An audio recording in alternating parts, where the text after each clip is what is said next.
Devendra Paliwal YouTube channel में आप सबका स्वागत है। मित्रों, हम रोज़ भगवान सूर्य के रूपों की चर्चा करते हैं। उनके 12 रूप हैं। आज हम भगवान सूर्य के जो इंद्र का जो रूप है उसके बारे में सत्संग करेंगे। श्रावण मास के अधिपति सूर्य का नाम इंद्र आदित्य है। वे अपने रथ पर अंगिरा ऋषि, विश्वावसु गंधर्व, प्रमलोचा अप्सरा, एलापुत्र नाग, श्रोता यक्ष तथा शर राक्षस के साथ चलते हैं। वे सहस्त्र रश्मियों से आवृत ऐसे वरदाता इंद्र आदित्य की मैं शरण ग्रहण करता हूँ। मैं सहस्त्र रश्मियों से आवृत ऐसे वरदाता इंद्र आदित्य की शरण ग्रहण करता हूँ। ये उनकी स्तुति है और उनको मैं नमस्कार करता हूँ। वे मुझे कल्याण व वृद्धि प्रदान करें।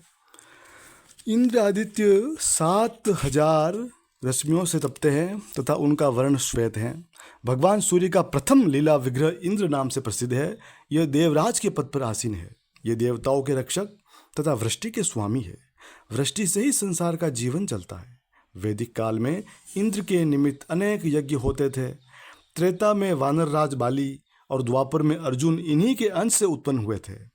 द्वापर में जब श्री कृष्ण ने इंद्र का यज्ञ बंद करवा दिया, तब नाराज होकर ये 7 दिन तक लगातार प्रलय वृष्टि करते रहे थे।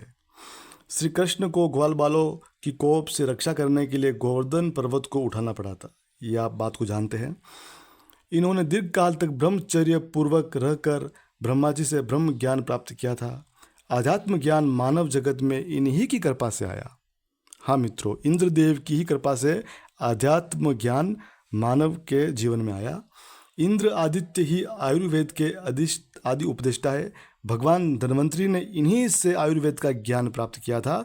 इंद्र आदित्य की प्रसन्नता के लिए श्रावण मास के प्रत्येक रविवार को व्रत करना चाहिए और बिना नमक के केवल एक समय भोजन करना चाहिए। श्रावण मास में ओम इंद्राय नमः कहकर भगवान सूर्य को अर्घ्य देना चाहिए, उनकी पूजा करनी चाहिए। भगवान सूर्य प्रसन्न होकर उसे ऐश्वर्य और विद्या देते हैं। ओम गभस्त्यो नमः कहकर श्रावण मास के सूर्य की करवीर पुष्प से पूजा भी करनी चाहिए। नैवेद्य में सत्तू पूरी तथा खीरा चढ़ाना चाहिए। ब्राह्मण को रविवार के दिन भोजन तथा दक्षिणा देनी चाहिए। श्रावण मास के अधिपति इंद्र है, जो भगवान सूर्य का प्रथम रूप है। तो आज हमने भगवान सूर्य के इंद्र के रूप की चर्चा की, सत्संग किया।